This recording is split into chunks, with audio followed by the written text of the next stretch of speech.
Amigos, bienvenidos a su espacio Reflexineando. Como siempre, una vez más estamos aquí para hablar de temas de relevancia en el cine y queremos aprovechar que el viernes se estrena la más reciente entrega de la saga de X-Men, pues para hablar sobre todo de sus orígenes, de lo mucho que el director Bryan Singer contribuyó a hacer de esta saga pues una de las más importantes del cine contemporáneo y sobre todo el impulso que le dio para que el cine de superhéroes se convirtiera en lo que actualmente es. Así que reflexionemos.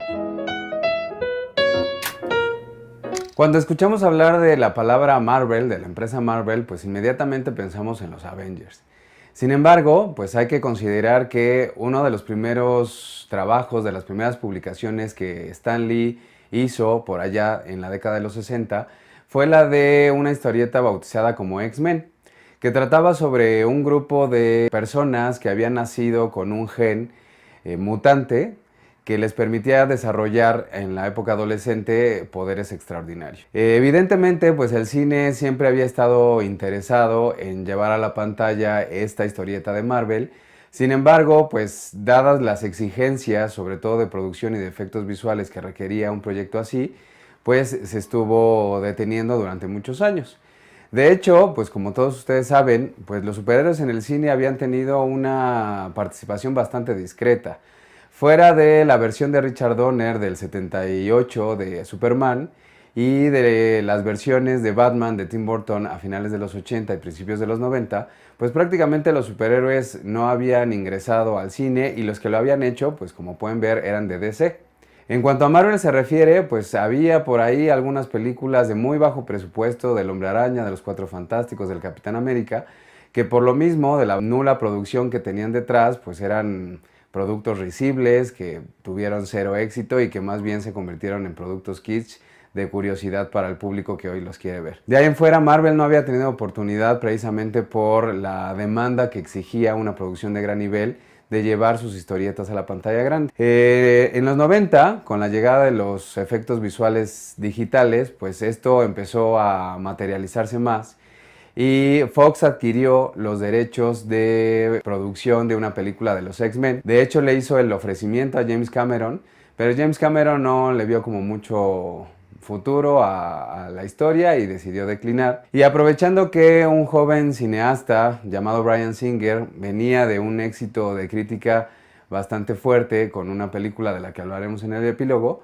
pues decidió darle la oportunidad a este cineasta, la 20th Century Fox, de dirigir la primera entrega de los X-Men. En realidad se tenían pocas expectativas, dado los escasos antecedentes de superhéroes en el cine, pues no se sabían bien a bien cómo el público iba a recibir esta primera adaptación seria de Marvel y sobre todo de un cómic con cierta complejidad. De hecho, si lo consideramos o lo comparamos con Avengers, pues los X-Men en cómic eran una historia mucho más compleja y mucho más difícil de llevar a la pantalla. ¿Por qué? Porque son demasiados personajes. Las aspiraciones de Bryan Singer eran bastantes, en el sentido de que quería hablar de muchas cosas importantes y de muchas historias en la película, pero se limitaron solamente a retomar la historia inicial, como nació el cómic, en donde los X-Men eran 6-7 personajes.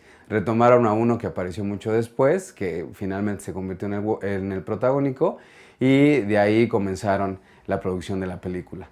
Yo quisiera rescatar un poco y poner en el nivel que se merece a X-Men, porque realmente es una muy buena película, pero yo sí tendría que decir que gran parte del éxito de los X-Men en el futuro y de los Avengers mismos se lo tendríamos que deber a Bryan Singer. Bryan Singer es homosexual y entonces él decidió darle como un toque muy fuerte, sobre todo a la cuestión de la aceptación de las minorías dentro de la trama de X-Men. Porque finalmente estos mutantes de los que hablábamos pues representan la minoría, es un paso en la evolución, pero todavía no son la mayor parte de los integrantes de la humanidad.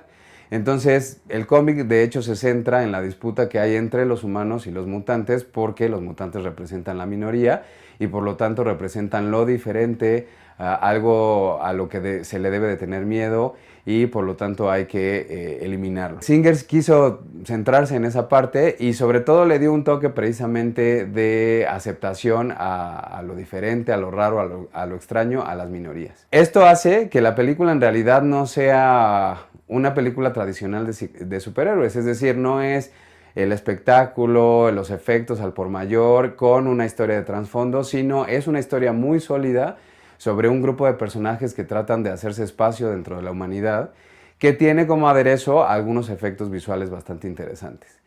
Hay varios logros que yo quisiera mencionar acerca de X-Men y de Bryan Singer. De entrada, la elección de Bryan Singer para el papel central de un actor prácticamente desconocido que venía de Australia llamado Hugh Jackman. Hugh Jackman sabemos perfectamente que es Wolverine, o sea, él nació para encarnar ese personaje. Al principio se tenían dudas debido sobre todo a la poca experiencia que tenía frente a las cámaras, pero realmente hizo suyo el personaje.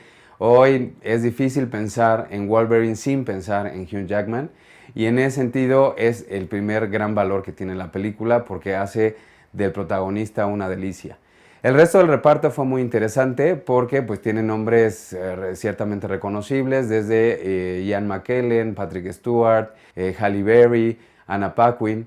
Y en ese sentido todos hacen un desempeño bastante digno dentro de la trama. Es un acierto que no hayan querido meter tantos personajes porque el cómic los tiene en la película porque definitivamente nos hubiéramos perdido ahí. Y los efectos visuales se quedan bastante mesurados. De entrada habría que hablar de que a lo mejor Singer no tenía experiencia en este tipo de rubro y también por eso los limitó un poco.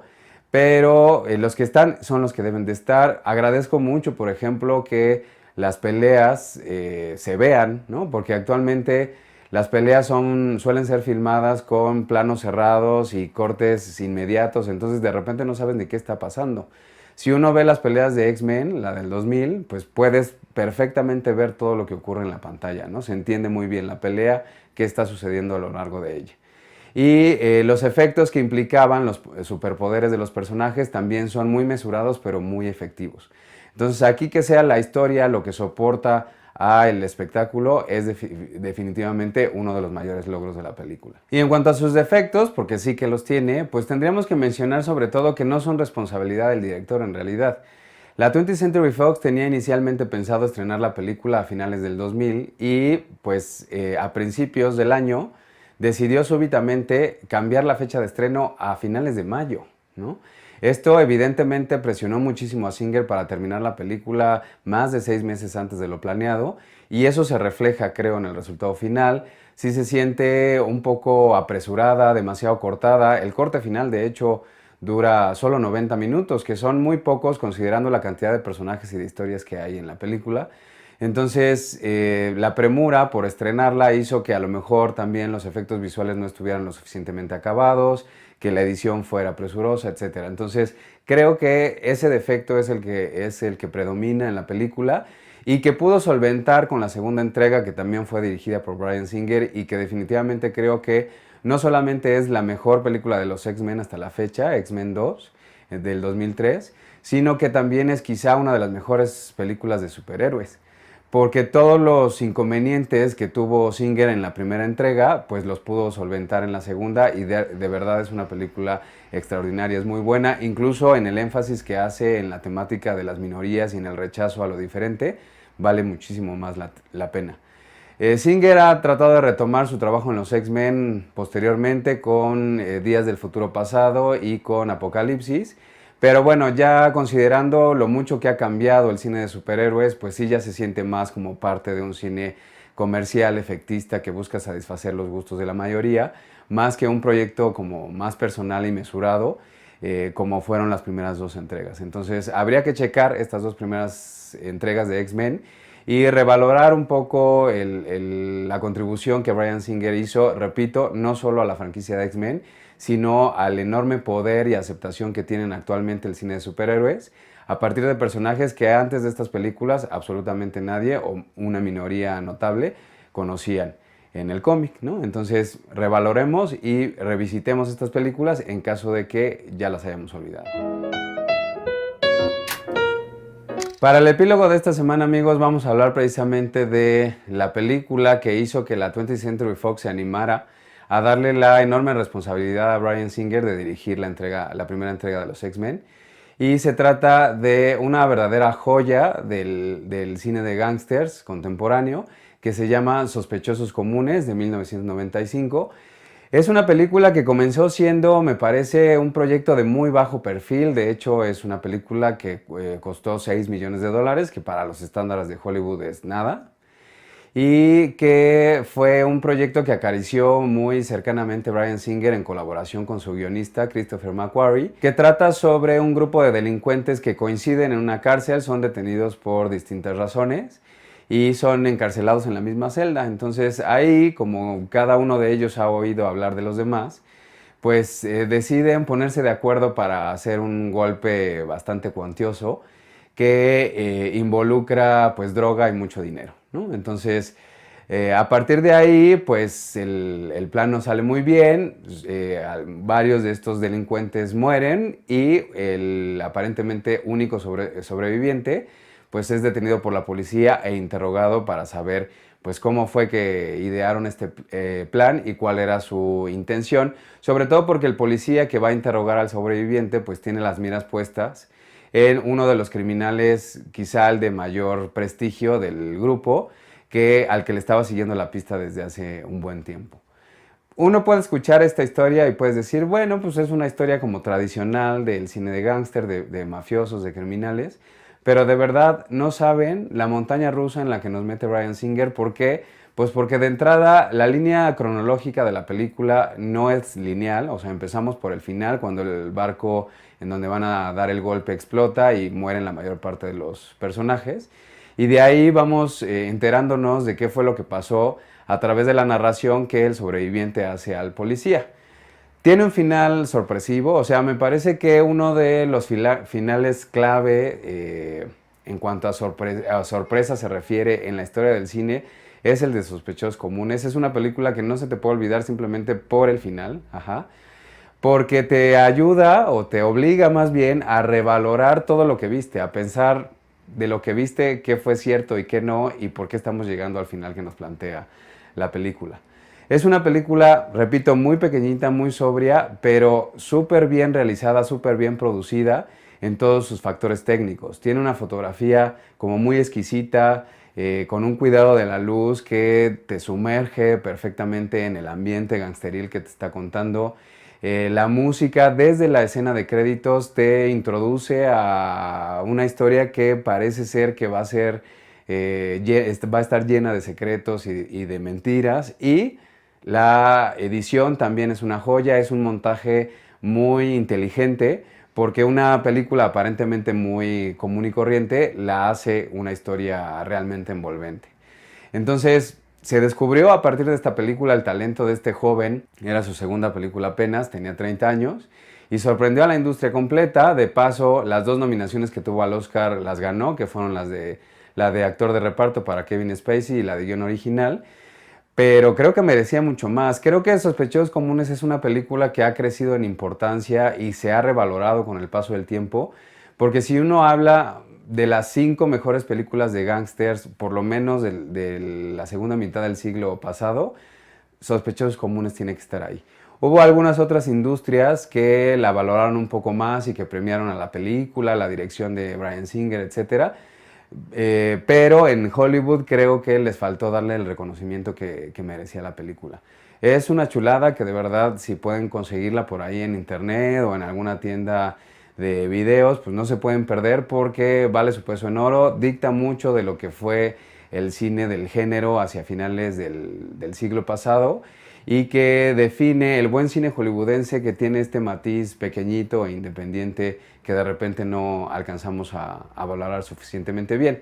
Tan es así que esta película fue pues la puerta de entrada de Bryan Singer a Hollywood, le permitió seguir trabajando constantemente y además pues acariciar proyectos mucho más ambiciosos como X-Men. Creo que el talento que Singer mostró en Sospechosos Comunes ya no lo vimos en el resto de su filmografía, la que no tiene que ver con X-Men, y nos cuesta trabajo un poco identificar que ese talento es el mismo que dirigió, por ejemplo, la reciente Bohemian Rhapsody, ¿no? O sea, es un director que se ha desdibujado bastante y que incluso el talento del staff que participó en Sospechosos Comunes, pues es el mismo que participó en muchos proyectos posteriores. Por ejemplo, John Ottman fue el compositor musical y el editor de Sospechosos Comunes, y es el editor que recientemente ganó el Oscar por Bohemian Rhapsody, pero si nosotros comparamos ambas películas, pues creo que el Oscar debieron de dársela desde la primera y no en la última, porque incluso ha sido como muy criticado por el trabajo de la biografía de Freddie Mercury. Entonces, rescátenla, vale muchísimo la pena y verán que van a disfrutar muchísimo esta recomendación. Muchas gracias como siempre, amigos, por su atención, por seguirnos, por vernos y sobre todo gracias de antemano por compartir este video si es que es de su agrado. Nos estamos siguiendo en redes sociales para leernos y hablar sobre cine y por supuesto nos estaremos encontrando otra vez la semana que entra para seguir hablando de lo mejor del cine. Hasta luego.